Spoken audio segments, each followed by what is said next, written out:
Welcome to బీజేటీవీ. ముందుగా headlines చూద్దాం. ముగిసిన ఏపీ కేబినెట్ సమావేశం అనంతరం మంత్రులతో మాట్లాడిన చంద్రబాబు తొలి 6 నెలలు మంత్రులను పట్టించుకోలేదని వెల్లడి. మంత్రులు ఇక గేర్లు మార్చాల్సిందేనని స్పష్టీకరణ.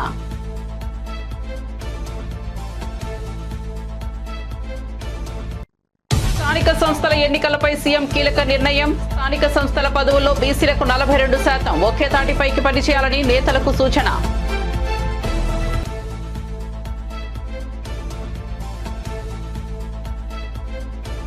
తాడేపల్లిలోని వైసీపీ కార్యాలయంలో వైఎస్ జగన్ ప్రెస్ మీట్. చంద్రబాబు అబద్దాల మోసాలను ప్రజలకు వివరిస్తామన్న మాజీ సీఎం. చంద్రబాబును నమ్మడమంటే పులినోట్లో తల పెట్టడమేనని అప్పుడే చెప్పానని వెల్లడి.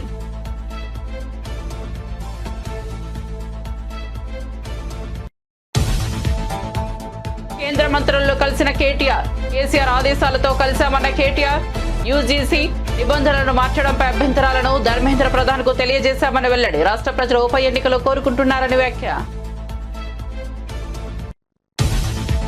అక్రమ వలసదారులను భారత్ కు తిప్పి పంపించిన అమెరికా. అక్రమ వలసదారుల తరలింపు కొత్తవి కాదన్న జైశంకర్. రాజ్యసభలో ప్రకటన చేసిన కేంద్ర విదేశాంగ మంత్రి 2009 నుంచి ఇలాంటి బహిష్కరణలు జరుగుతూనే ఉన్నాయని వెల్లడి. ఇక వార్త వివరాల్లోకి వెళ్తే ఏపీ కేబినెట్ భేటీ అనంతరం సీఎం చంద్రబాబు మంత్రులతో మాట్లాడారు. మంత్రుల పనితీరు మెరుగుపడాలని స్పష్టం చేశారు. అధికారంలోకి వచ్చిన తొలి 6 నెలలు రాష్ట్రాన్ని చక్కదిద్దుకోవడంపైనే దృష్టి కేంద్రీకరించారని, మంత్రుల పనితీరు గురించి పెద్దగా పట్టించుకోలేదని అన్నారు. కానీ ఇకపై మంత్రుల పనితీరుపై ఫోకస్ పెడతానని, ఎవరిని ఉపేక్షించేది లేదని స్పష్టం చేశారు. మంత్రులు నిదానంగా ఉంటే కుదరదని, గేర్లు మార్చి ముందుకు వెళ్లాలని అన్నారు.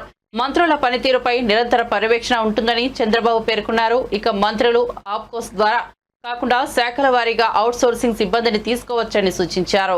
రాబోయే స్థానిక సంస్థల ఎన్నికల్లో కాంగ్రెస్ పార్టీ తన ప్రభావాన్ని నిలబెట్టుకోవాలని, ప్రతి స్థాయిలో విజయాన్ని సాధించాలని ముఖ్యమంత్రి రేవంత్ రెడ్డి ఎమ్మెల్యేలకు స్పష్టమైన దిశానిర్దేశం చేశారు. ఈ నేపథ్యంలో హైదరాబాద్ లోని MCHRDలో జరిగిన కాంగ్రెస్ లెజిస్లేచర్ పార్టీ సమావేశంలో సీఎం రేవంత్ రెడ్డి అధ్యక్షతన వహించారు. ఈ సమావేశానికి ఏఐసీసీ రాష్ట్ర వ్యవహారాల ఇన్ఛార్జ్ దీపాదాస్ మున్షి, కాంగ్రెస్ ఎమ్మెల్యేలు, ముఖ్య నేతలు హాజరయ్యారు. ఈ సందర్భంగా ముఖ్యమంత్రి మాట్లాడుతూ స్థానిక సంస్థల ఎన్నికల్లో గెలుపు కోసం పార్టీ బలోపేతానికి అవసరమైన చర్యలు తీసుకోవాలని, ఇందుకోసం ఎమ్మెల్యేలు పూర్తి స్థాయిలో పనిచేయాలని సూచించారు. ముఖ్యంగా గ్రామాల్లో కాంగ్రెస్ బలాన్ని పెంపొందించేందుకు గ్రామీణ ప్రాంతాల్లో అత్యధిక సంఖ్యలో ఏకగ్రీవ విజయం సాధించే బాధ్యత ఎమ్మెల్యేలదేనని స్పష్టం చేశారు.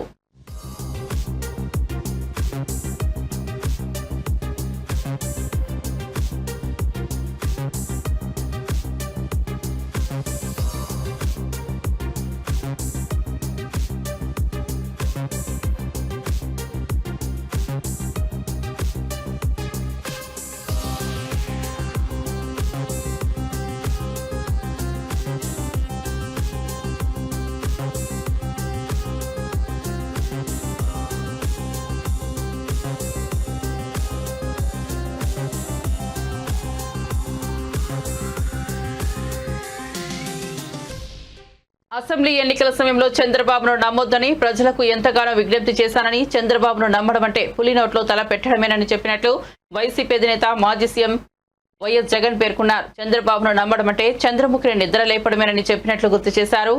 జగన్ మీడియా ముందుకు వచ్చారు. తాడేపల్లిలోని పార్టీ కార్యాలయంలో ఆయన మాట్లాడారు. 5 ఏళ్ల పాలనలో 1 సంవత్సరం జరిగిన ఒడిదుడుకులను తీసుకుని ప్రజల్లో తప్పుడు ప్రచారం చేశారని చంద్రబాబుపై విరుచుకుపడ్డారు.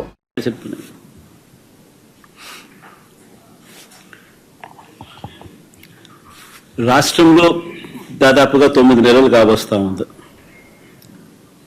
చంద్రబాబు గారి నోట మాట ఏమిటి అనంటే బాబు షూరిటీ భవిష్యత్ గ్యారంటీ అని చెప్పి చంద్రబాబు నాయుడు గారి నోట వినిపించే ఒక కామన్ ఫ్రేజ్.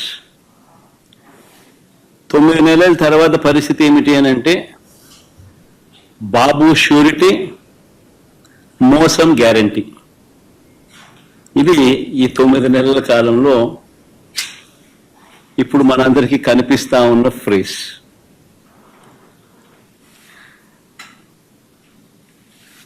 చంద్రబాబు నాయుడు గారు ఎన్నికల వేళ చెప్పిన ప్రతి మాట, ఆ మేనిఫెస్టో అంటూ తాను రిలీజ్ చేసిన మేనిఫెస్టోలో తాను చెప్పిన మాటలు, ఎన్నికల వేళ బటన్ నొక్కడం అయితే ఏముంది, అదేం పెద్ద పనా, ముసలావిడ కూడా బటన్ నొక్కుతుంది అన్నాడు. అప్పట్లో నా చంద్రాయుడు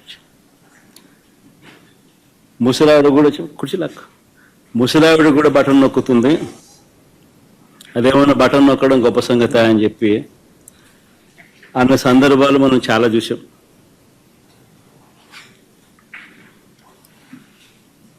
అంతటితో ఆగిపోకుండా సూపర్ 6 అన్నాడు, సూపర్ 7 అన్నాడు. ఏకంగా మేనిఫెస్టోలో 143 ప్రామిసెస్, 143 హామీలను ఎన్నికల మేనిఫెస్టోలో తాను చేర్చాడు. ఇంటింటికి దాన్ని ప్రచారం చేశాడు. ఎన్నికల వేళ చంద్రబాబు నాయుడు గారు ఆయన పార్టీ ఎమ్మెల్యేలను పార్టీ కార్యకర్తలను ఆయన చంద్రబాబు నాయుడు గారు ప్రతి ఇంటికి పంపించేటప్పుడు ఆ ఇంటికి వెళ్ళి ఆ ఇంట్లో చంద్రబాబు నాయుడు గారు మన మాటలు బహుశా ఎప్పటికీ కూడా ఎవరు కూడా మర్చిపోరేము. చిన్నపిల్లలు కనపడితే నీకు 15,000, నీకు 15,000, నీకు 15,000.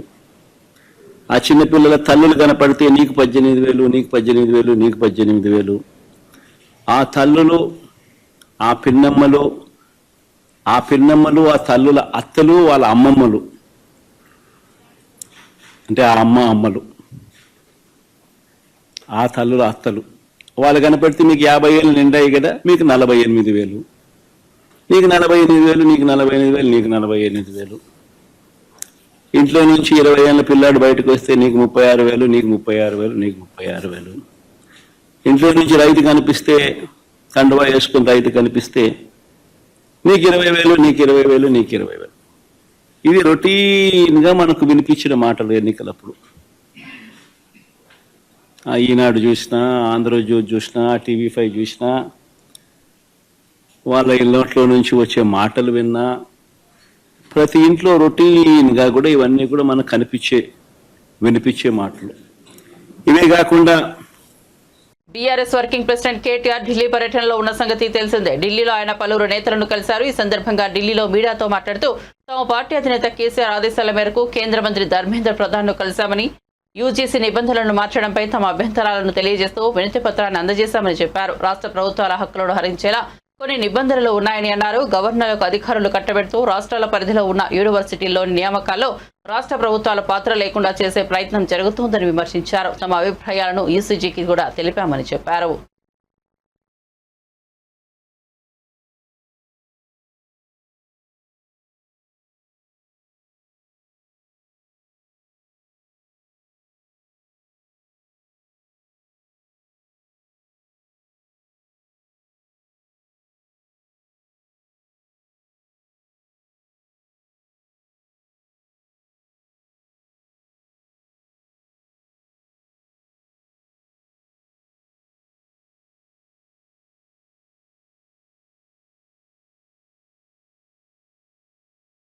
అమెరికా ప్రభుత్వం భారత్కు అక్రమ వలసదారులను ప్రత్యేక విమానంలో తిప్పి పంపిన నేపథ్యంలో కేంద్ర విదేశాంగ శాఖ మంత్రి ఎస్ జయశంకర్ రాజ్యసభలో ప్రకటన చేశారు. అక్రమ వలసదారుల తరలింపు అనేది కొత్తేమీ కాదన్నారు. చాలా ఏళ్ల నుంచి దేశ బహిష్కరణలు జరుగుతున్నాయని, 2009 నుంచి ఇలాంటి బహిష్కరణలు చూస్తూనే ఉన్నామని తెలిపారు. ఇలాంటి బహిష్కరణల సమయంలో కొందరు ప్రాణాలు కోల్పోతుంటారని వివరించారు. అక్రమ వలసలను అరికట్టేందుకు భారత ప్రభుత్వం ప్రయత్నాలు చేస్తూనే ఉందని జయశంకర్ స్పష్టం చేశారు. ఒక్క భారతనే కాకుండా అన్ని దేశాల అక్రమ వలసదారులను అమెరికా వెనక్కు పంపిస్తోందని వెల్లడించారు. తమ దేశస్థులు చట్ట విరుద్ధంగా విదేశాల్లో ఉంటే వారిని స్వదేశాలకు రప్పించడం కేంద్ర ప్రభుత్వ బాధ్యత అని పేర్కొన్నారు. Sir, honorable members would be aware that the process of deportation is not a new one. I repeat, not a new one, and has been ongoing for several years. I would like to share with the House details of deportation from the United States since 2009. Their numbers, years-wise, as available with our law enforcement authorities, is as follows. 2009, number of deportees 734. 2010, 799. 2011, 597. 2012, 530. 2013, 515. 2014, 591. 2015, 708. 2016, 1303. 2017, 1024. 2018, 1180. 2019, 2042. 2020, 1889. 2021, 805. 2022, 862. 2023, 617. 2024, 1368. 2025, 104. So, deportations by the US are organized and executed by the Immigration and Customs Enforcement ICE authorities. The standard operating procedure for deportation by aircraft used by ICE, that is effective from 2012. I repeat, that is effective from 2012, provides for the use of restraints. However, we have been informed by ICE that women and children are not restrained. Further, the needs of deportees, including during transit, related to food and other necessities, including possible medical emergencies, are attended to. During toilet breaks, deportees are temporarily unrestrained if needed in that regard. This is applicable to chartered civilian aircraft as well as military aircraft. There has been no change, I repeat, no change from past. సంగారెడ్డిని మరో జవహర్ నగర్ గా మార్చాలని కుట్ర జరుగుతోందని BJP Medak MP Raghunandan Rao ఆరోపించారు. Sangareddy revenue అధికారులు GHMC కలిసి అక్కడ భూములను కలుషితం చేస్తున్నారని ఆగ్రహం వ్యక్తం చేశారు. ఇప్పటికే పరిశ్రమల వ్యర్థాలతో ప్రజలు సతమతమవుతున్నారన్నారు. జిన్నారం, పారానగర్ గ్రామాలను డంపింగ్ యార్డులుగా మార్చేందుకు ప్రభుత్వం ప్రయత్నిస్తోందని విమర్శించారు.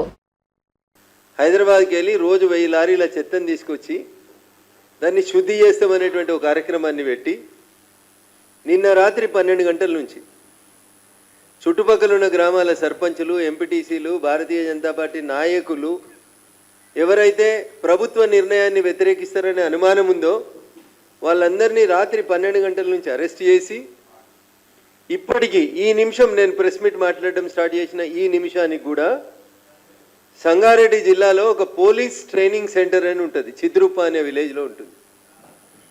ఆ చిద్రూప విలేజ్ అవుట్స్కట్స్లో ఇప్పుడు ఈ నిమిషానికి 200 మంది గౌరవ ప్రజాప్రతినిధుల్ని, ఊర్లలోకి వెళ్ళి లీడర్లని రాత్రి 12 నుంచి తెచ్చిపెట్టి అదైతే ఊరు బయట ఎక్కడో ఉంది అనేటువంటి ఒక ప్రదేశం అని చెప్పి తీసుకుపోయి అక్కడ పడేసి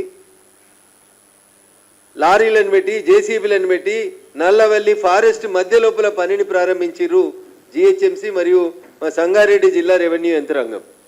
దీన్ని తీవ్రంగా ఖండిస్తూ ఉన్నాం. ఇప్పటికే మీ పుణ్యమాని, జిహెచ్ఎంసీ తీసుకున్న తప్పుడు నిర్ణయాల పుణ్యమాని జవహర్ నగర్ అనేటువంటి ప్రాంతం ఒక రావణ కాష్టంలాగా మండుతుంది. ప్రజలు కాలుష్యంతో రకరకాలైనటువంటి ఇబ్బందులు పడుతూ ఉన్నారు. మా సంగారెడ్డి జిల్లా పటాన్ చెరువు, జిన్నారం, కాజిపల్లి, గడ్డపోతారం ఇట్లాంటి ప్రాంతాలన్నీ కూడా ఇప్పటికే రసాయన పరిశ్రమల కాలుష్యం వల్ల మా భూమి, నీరు అన్నీ కలుషితం అయిపోయి ప్రజలు కష్టపడుతుంటే హైదరాబాద్ చెత్త కూడా తీసుకొచ్చి మా కాలుష్యం లేస్తామని చెప్పి ఓ కొత్త పంచాయతీని అర్ధరాత్రి తీసుకున్నారా నిర్ణయం? పాత ప్రభుత్వం తీసుకుందా లేకపోతే ఇప్పుడున్నటువంటి రాష్ట్ర ప్రభుత్వం ముఖ్యమంత్రి రేవంత్ రెడ్డి గారు తీసుకున్నారా మాకు తెలియదు. కానీ నేను ఢిల్లీలో ఉన్నాను, పార్లమెంట్ నడుస్తూ ఉంది. రాత్రి 12 గంటల నుంచి అరెస్ట్ చేసి ప్రజాప్రతినిధులందరినీ తీసుకొచ్చి ఇంకా వదిలిపెట్టలేదనే విషయం తెలిసినప్పుడు ఆ ప్రాంత ప్రజాప్రతినిధిగా తప్పనిసరిగా దీన్ని ఖండించాల్సిన అవసరం ఉందని చెప్పి ఇక్కడికి రావడం జరిగింది. వస్తూ కొంతమంది రెవెన్యూ అధికారులతో మాట్లాడితే, సార్ 2015 సంవత్సరంలోనే అప్పుడున్న ప్రభుత్వం 152 ఎకరాల భూమి ఇచ్చింది సార్, మమ్మల్ని ఏం చేయమంటారని చెప్పి వాళ్ళు చెప్పడం జరుగుతూ ఉంది. నేను ప్రభుత్వానికి, రాష్ట్ర ప్రభుత్వానికి, ముఖ్యమంత్రి రేవంత్ రెడ్డి గారికి చాలా స్పష్టంగా చెప్పదలుచుకుంది ఒకటే, మీరు రాత్రిళ్ళు పోలీసు వాళ్ళని పెట్టి రోడ్లు వేసిన కులగణన విజయం కొందరు ప్రతిపక్ష నాయకులకు నచ్చట్లేదని కాంగ్రెస్ నేత అద్దంకి దయాకర్ మండిపడ్డారు. ఈ మేరకు ఆయన గురువారం ఓ వీడియో విడుదల చేశారు. గత ప్రభుత్వంలో సకల జనుల సర్వే రిపోర్టును బయటకు పెట్టలేదని ఆరోపించారు. 3 నెలల్లోపు సర్వే రిపోర్టును ప్రజల ముందుకు పెట్టిన ఘనత ముఖ్యమంత్రి రేవంత్ రెడ్డిదని కొనియాడారు. అది తట్టుకోలేక బీసీలను న్యాయం చేయడంలో వెనుకబడ్డామని ప్రతిపక్షాలు ఆతృతతో ప్రకటనలు చేస్తున్నాయని అన్నారు. బీసీలకు 42% రిజర్వేషన్లు ఇవ్వడానికి తెలంగాణ కాంగ్రెస్ ప్రభుత్వం సిద్ధమవుతోందని స్పష్టం చేశారు. కమిషన్ ప్రకారం బీసీలకు ఏ విధంగా రిజర్వేషన్ అందించాలని ప్రభుత్వం ఆలోచన చేస్తోందన్నారు. 10 ఏళ్లు పరిపాలన చేసిన కేసీఆర్ ఏనాడు బీసీ, ఎస్సీ, ఎస్టీల గురించి ఆలోచన చేయలేదన్నారు. అది రామారామి దగ్గరనే ఉన్నది. కానీ బీసీల్లో ఉన్న ముస్లింలను కూడా ఇప్పుడు వాళ్ళు ఓర్వలేని స్థితిలో వచ్చిండ్రు. ఈ దేశంలో ఉండే బీసీలు ఓబీసీలుగా ఉన్న వాళ్ళు అన్నిటికంటే ముఖ్యంగా వాళ్ళు ఓబీసీల కొరకు చేసింది ఏమీ లేకపోగా మేము ఇలా కుల జనగణన తెలంగాణ ప్రభుత్వం ఎట్లా చేసిందో భారత ప్రభుత్వం కూడా అట్లా చేయమని మేము ఇలా డిమాండ్ చేస్తున్నాం. దాన్ని పట్టించుకోవట్లే. కానీ తెలంగాణలో ముస్లిం పాపులేషన్ పెరిగిపోతుంది, ముస్లింలకు అనుకూలంగా తెలంగాణ ప్రభుత్వం మారిందని చెప్పి ఒక అడ్డగోలు మాటలు మాట్లాడుతున్న తీరు గమనించాల్సిన అవసరం ఉంది. కాబట్టి ఇలా ఎస్సీల సుదీర్ఘకాల సమస్య పరిష్కారానికైనా బీసీలు కాకా కాల్కేకర్ కమిటీ నుంచి మండల్ కమిటీ నుంచి ఇప్పటి వరకు ఎలాంటి పరిష్కారం రాకున్న దాన్ని తెలంగాణ ప్రభుత్వం ఈరోజు దాన్ని పరిష్కరించే ప్రయత్నంలో ఉన్నది. ఇలాంటి హిస్టారికల్ మూవ్మెంట్ ను అబాస్పాలు చేయడానికి అజ్ఞానపూరితమైన ప్రకటనలు మాల్కోమని చెప్పి బీజేపీకి, బీఆర్ఎస్ కు ఈరోజు హితవు చెప్పాల్సిన పరిస్థితి వచ్చింది. కుల జనగణన సర్వే విజయవంతమయ్యి ఈరోజు ప్రజలందరూ హర్షిస్తున్న క్రమంలో ప్రతిపక్షాలకు కొంతమంది నాయకులకు అది ఇబ్బందికరంగా మారింది. గత ప్రభుత్వంలో సకల జన సర్వే పేరు మీద లిమ్కా బుక్ ఆఫ్ రికార్డ్స్ లో పొందుపరచడానికి అన్నట్టు జరిగిన ఆ సర్వేలో దేశంలోనే కాదు అంతర్జాతీయ స్థాయిలో ఉన్న తెలంగాణ వాళ్ళందరూ వచ్చి రికార్డు స్థాయిలో రికార్డు చేయించుకున్నప్పటికీ కూడా ఆ వివరాలను బయట పెట్టకపోగా, పబ్లిక్ డొమైన్ లేకపోగా ఇలా వాళ్ళు మాది కూడా పబ్లిక్ డాక్యుమెంట్ అంటున్న పరిస్థితి మనం చూస్తున్నాం. కానీ ఏ రోజు ఎక్కడ కూడా అసెంబ్లీలో కానీ ఎక్కడ చర్చ జరగలేదు దాని మీద. ఈరోజు 3 నెలల్లోపు సర్వే రిపోర్టును ప్రజల ముందు అసెంబ్లీలో పెట్టి దాన్ని ప్రకటన చేసిన ఒక ఖ్యాతి తెలంగాణ ప్రభుత్వానికి, ముఖ్యమంత్రి రేవంత్ రెడ్డి గారికి దక్కిన పరిస్థితి. అది తట్టుకోలేక మేము బీసీల కోసం మేము చేసే అంశంలో మేము వెనుకబడిపోయినామని చెప్పి ఒక ఆతృతతో చేస్తున్న ప్రకటనలు వాళ్ళను ఏ విధంగా దిగదారుస్తున్నాయో చూడాల్సిన అవసరం ఉంది. రేపు 42% రిజర్వేషన్స్ కూడా బీసీలకు ఇవ్వడానికి తెలంగాణ ప్రభుత్వం సిద్ధమవుతున్నది. అది టెక్నికల్ ఇష్యూస్ ఉన్నా, ఎలాంటి ఇష్యూస్ ఉన్నా ఈ మధ్యనే ఈశ్వరయ్య గారు కూడా ఒక డాక్యుమెంట్ తయారు చేసిండ్రు. దాన్ని కూడా ప్రభుత్వం పరిశీలిస్తుంది. క్యాప్ ను పక్కన పెట్టైనా సరే ఏ విధంగా బీసీలకు రిజర్వేషన్లు ఇవ్వచ్చో ప్రభుత్వం ఆలోచిస్తున్నది. ఇది ఇక్కడ కాంగ్రెస్ ప్రభుత్వం యొక్క ముందు చూపుతో, సామాజిక న్యాయ దృక్పథంతో ప్రభుత్వం పరిపాలించడమే. 10 సంవత్సరాలు పరిపాలించిన కేసీఆర్ ఏ రోజు బీసీల గురించి కానీ, ఎస్సీల గురించి కానీ, ఎస్టీల గురించి కానీ ఆలోచించాలి. కానీ ఒకటే సంవత్సరంలో బీసీల జనగణనతో పాటు వాళ్ళకి రిజర్వేషన్ల పెంపు మార్గం ఎట్లా అని మేము ఆలోచిస్తున్నాం. ఎస్సీల మధ్యన ఉన్న ఘర్షణపూరితంగా ఉన్న వర్గీకరణ సమస్యను ఏ విధంగా పరిష్కరించాలనేది చూస్తున్నాం. అట్ ద సేమ్ టైం ఎస్టీలలో కూడా ఏ రకమైన సమస్యలను ఈ రోజు పరిష్కరించే ప్రయత్నం చేస్తున్నాం. కాబట్టి మీకు సామాజిక న్యాయ దృక్కోణం లేకపోవచ్చుగాక, కానీ కాంగ్రెస్ ఈరోజు రాజ్యాంగ ఫలాలు అందరికీ అందాలని, దాంట్లో ఎవరు వెనుకబడ్డా సరే వాళ్ళకి అది అందించే ప్రయత్నంలో భాగంగా అటు రాహుల్ గాంధీ గారు, ఇటు ముఖ్యమంత్రి రేవంత్ రెడ్డి గారు చేస్తున్న ప్రయత్నాన్ని మీరు హర్షించలేకపోయినా మీ ఫ్రస్ట్రేషన్తో వాటిని అడ్డుకునే ప్రయత్నం చేయకండి.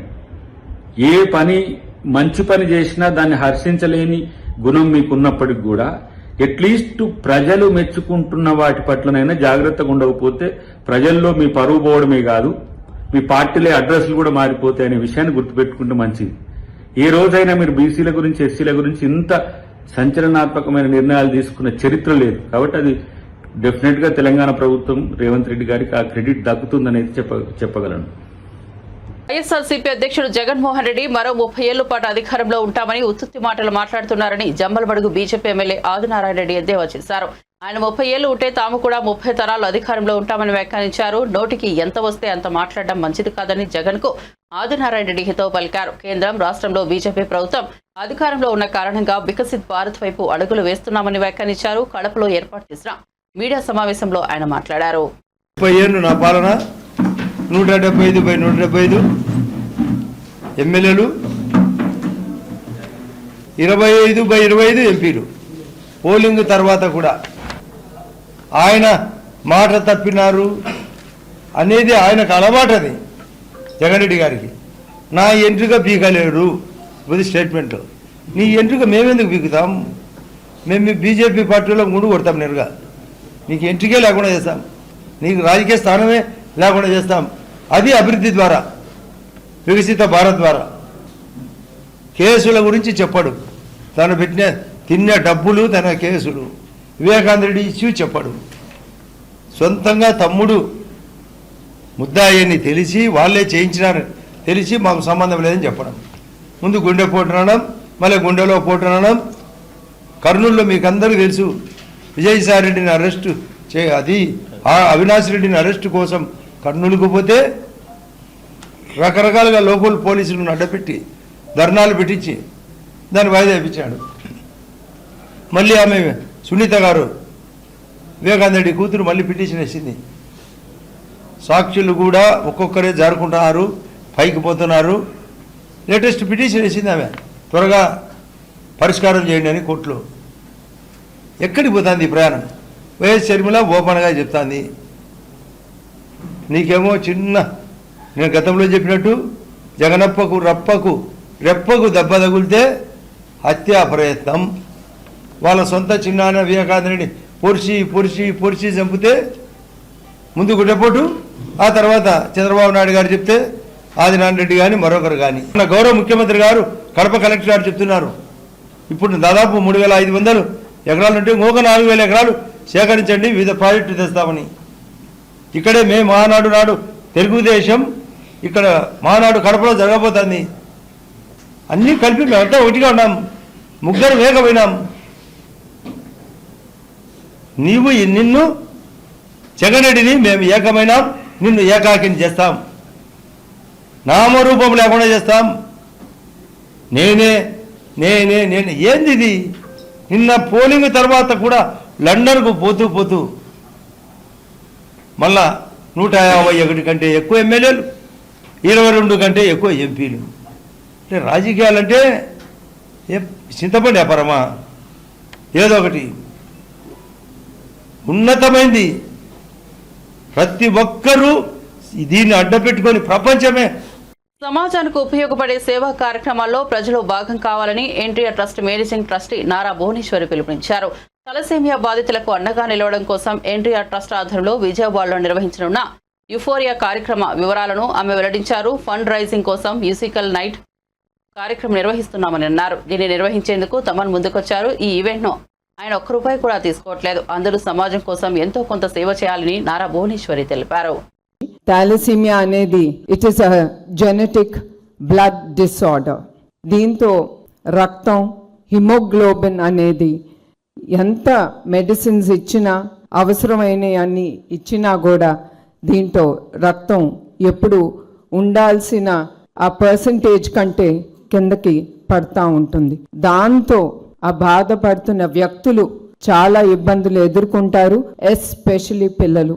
వాళ్ళు ఆఖరికి ఊపిరి తీసుకోవటానికి కూడా వాళ్ళు చాలా ఇబ్బందులు ఎదుర్కొంటారు. అక్యూట్ థాలసీమియా బాధితులు వాళ్ళకైతే 2-4 నెలల్లోనే బ్లడ్ ట్రాన్స్ఫ్యూషన్ అనేది ఎమ్మటే జరగాలి. ఆ ట్రాన్స్ఫ్యూషన్ జరగాలంటే అంటే దానికి అంత అవసరం రక్తం. అందుకే నేను కోరేది ప్రతి ఒక్కళ్ళని, మీరందరూ మీ కుటుంబం సమేతంగా, అదే కాకుండా మీ స్నేహితుల్ని ప్రోత్సహించి వాళ్ళందరినీ దగ్గరుండే బ్లడ్ బ్యాంక్స్ కానీ ఏదైనా బ్లడ్ డొనేషన్ డ్రైవ్ జరుగుతున్నప్పుడు మీరందరూ పాల్గొనాలని నేను కోరుతున్నాను. ఎందుకంటే మీకు తెలియకుండానే మీరు డొనేట్ చేసిన ఆ రక్తం చాలా మంది జీవితాల్ని నిలబెడుతుంది. ఎన్టీఆర్ మెమోరియల్ ట్రస్ట్ మేము ఈ థాలసీమియా సెంటర్స్ ఓపెన్ చేయాలనుకున్నాం. మీ అందరికి తెలుసు, ఈ సెంటర్స్ ఓపెన్ చేయాలంటే చాలా డబ్బు అనేది చాలా అవసరం. ఎట్లా అంత డబ్బు మనం సేకరించగలం? How to do fund raising programme అని మేము ఆలోచించేటప్పుడు మాకు ఎమ్మటే గుర్తుకొచ్చింది మ్యూజికల్ డైరెక్టర్ తమన్ గారు. మేము తమన్ గారు మా టీం వెళ్ళి ఆయన అప్రోచ్ అయినమ్మటే ఆయన ఒక్క నిమిషం కూడా ఆలోచించలేదు. It is for the trust, ఇది సమాజానికి ఉపయోగపడుతుంది అని ఆ ఆలోచనతో ఆయన ఎమ్మటే అన్నారు, ఏ డేట్ మీకు కావాలి ఆ డేట్లో నేను రెడీగా ఉంటాను, మిగతా ప్రోగ్రామ్స్ అన్నీ నేను అడ్జస్ట్ చేసుకుంటాను. అది అందరూ చేయలేంది. అంత గొప్ప మనసుతో ఆయన ఎమ్మటే మా థాట్, మా ఐడియాస్ని ఆయన ఒప్పుకుని I will take part in this musical night, this fund raising programme అని ఆయన ఎమ్మటే ఒప్పుకున్నారు. ఇంకొకటి, దేవుడు తమ్మన్నే కాదు ఆయన కుటుంబాన్ని కూడా ఎప్పుడు ఆయన దీవెనలు ఉంటాయి. ఎందుకంటే మాతో పాటు, మా ట్రస్ట్తో పాటు ఆయన 2-3 వారాలు మేము చేసిన సేవా కార్యక్రమాలు చూశారు. అవి చూసినమ్మటే ఆయన ఒకటే అన్నారు, Telugu film chamber of commerce కీలక నిర్ణయం తీసుకుంది. ఇకపై ప్రతి ఏడాది ఛాంబర్ తరపున ఉత్తమ ప్రదర్శన కనబరిచిన చిత్రాలు, నటీనటులకు అవార్డులు ఇవ్వాలని నిర్ణయించింది. తెలుగు సినిమా పుట్టినరోజును పురస్కరించుకుని ప్రతి సంవత్సరం ఫిబ్రవరి 6వ తేదీన ఈ అవార్డుల ప్రదానోత్సవం నిర్వహించనుంది. ఆ రోజున ప్రతి నటుడి ఇంటిపై రాష్ట్రంలోని థియేటర్లపైన జెండా ఎగరవేయాలని పేర్కొంది. ఈ మేరకు తెలుగు సినిమా పుట్టినరోజు జెండా రూపకల్పన బాధ్యతను ప్రముఖ సినీ రచయిత పరుచూరి గోపాలకృష్ణయ్యకు అప్పగించినట్టు ఫిలిం ఛాంబర్ తెలిపింది. నిర్ణయం తీసుకొని ప్రతి సంవత్సరం ఫిబ్రవరి 6వ తారీఖున ఈ పండుగ చేసుకోవాలని ఒక మంచి నిర్ణయం తీసుకోవడం, అలాగే ఈ సినిమా ఇండస్ట్రీకి సంబంధించి ఒక ఫ్లాగ్, మనకు ఒక జెండా ఉండాలి. ఈ ఉత్సవం చేసుకునే రోజున ప్రతి థియేటర్ మీద జెండా ఉండాలి. ప్రతి సినిమా పరిశ్రమ ప్రతి వ్యక్తి కూడా ఇంటి దగ్గర జెండా ఎగరేసుకొని ఒక జెండా పండగలా కూడా చేసుకోవాలన్న ఆలోచన కూడా చాలా బాగుంది. నాకే ఛాంబర్ ప్రెసిడెంట్ గారు కూడా చెప్పారు, మనం ఆంధ్రప్రదేశ్ ప్రభుత్వం కానీ తెలంగాణ ప్రభుత్వం కానీ ఇదివరకు నంది అవార్డులు ఇచ్చేవి, ఇవ్వటం మానేశారు. ఈ ప్రభుత్వం ఆ ప్రభుత్వం కూడా మనమే మన ఛాంబర్ నుంచి ఎవ్రీ ఇయర్ ఫంక్షన్ చేసి అవార్డులు ఇద్దామని చెప్పిన ఆలోచన చాలా అద్భుతమైన ఆలోచన అండి. డెఫినెట్గా చేసుకుందాం. ఏ ప్రభుత్వం ఉన్నా ఎవరున్నా మనం ఆధారపడకుండా. ఫిలిం ఛాంబర్ అనేది ఫిల్మ్ ఇండస్ట్రీకి పెద్ద అసోసియేషన్, మూల అసోసియేషన్ అన్నమాట. మిగిలిన అందరూ కూడా అందులో భాగస్థులమే. ఒక మా ఉండే రైటర్స్ అసోసియేషన్ అవనండి, డైరెక్టర్స్ అవనండి, ఏదైనా అన్నీ కూడా ఛాంబర్లోంచి వచ్చినాయి. కాబట్టి ఆంధ్రప్రదేశ్ ఫిలిం ఛాంబర్ తరఫున, తెలంగాణ ఫిలిం ఛాంబర్ తరఫున, లేకపోతే తెలుగు ఫిలిం ఛాంబర్ తరఫున దీన్ని ఏర్పాటు చేసి ప్రతి సంవత్సరం కూడా ఈ అవార్డులు కూడా ఇవ్వటం అనేది చాలా మంచి ఆలోచన. మురళీమోహన్ గారు, భరత్ గారు ఇచ్చిన ప్రపోజల్ ఏంటంటే ఛాంబర్ నుంచి బేసిక్గా ఇండస్ట్రీ కోసం ఫస్ట్ అవార్డ్స్ అనేది ఛాంబర్ ద్వారా చేద్దామని. గవర్నమెంట్స్ చేస్తాయి, అది వాటికి దీనికి సంబంధం లేదు. ఆంధ్రప్రదేశ్ గవర్నమెంట్ ఏ పేరు మీద చేసినా, మన తెలంగాణ గవర్నమెంట్ ఏ పేరు మీద చేసినా అవి రన్ అవుతాయి. ఛాంబర్ తరఫున ఇండస్ట్రీకి ఒక ఫంక్షన్ పెట్టి ఛాంబర్ ద్వారా ఇండస్ట్రీలో పెద్దల ద్వారా లేకపోతే ఇండస్ట్రీలో ఉన్న అనుభవకుల ద్వారా అవార్డ్స్ డిసైడ్ చేసి ప్రతి సంవత్సరం టేక్ ఆఫ్ ఛాంబర్ ద్వారా చేద్దామనేది ఒక ఆలోచన. ఫిక్స్ అయింది కాబట్టి వచ్చే సంవత్సరం నుంచి ఇట్లా దీన్ని కంబైన్ చేసి ఈవెంట్ కూడా బాగుంటుంది. అందరికి అన్ని శాఖలు కలిపి వెళ్ళినట్టు ఉంటుంది. This is got nothing to do with the government award. Bulletin ముగించే ముందు హెడ్లైన్స్ మరోసారి చూద్దాం.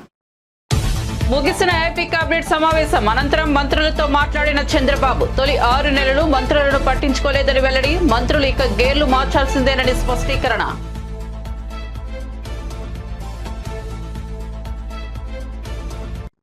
స్థానిక సంస్థల ఎన్నికలపై సీఎం కీలక నిర్ణయం. స్థానిక సంస్థల పదవుల్లో బీసీలకు 42%, ఒకే తాటిపైకి పనిచేయాలని నేతలకు సూచన.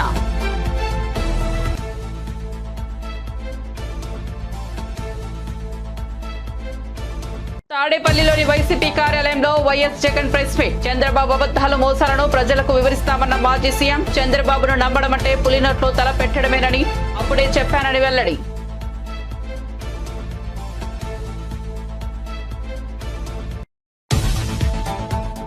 కేంద్ర మంత్రులను కలిసిన కేసీఆర్ ఆదేశాలతో కలిశామన్న కేటీఆర్.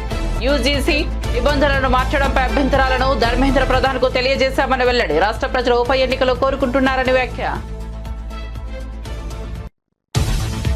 అక్రమ వలసదారులను భారత్ కు తిప్పి పంపించిన అమెరికా. అక్రమ వలసదారుల తరలింపు కొత్తవి కాదన్న జైశంకర్. రాజ్యసభలో ప్రకటన చేసిన కేంద్ర విదేశాంగ మంత్రి. 2009 నుంచి ఇలాంటి బహిష్కరణలు జరుగుతూనే ఉన్నాయని వెల్లడి. మరిన్ని అప్డేట్స్ కోసం చూస్తూనే ఉండండి BJ TV.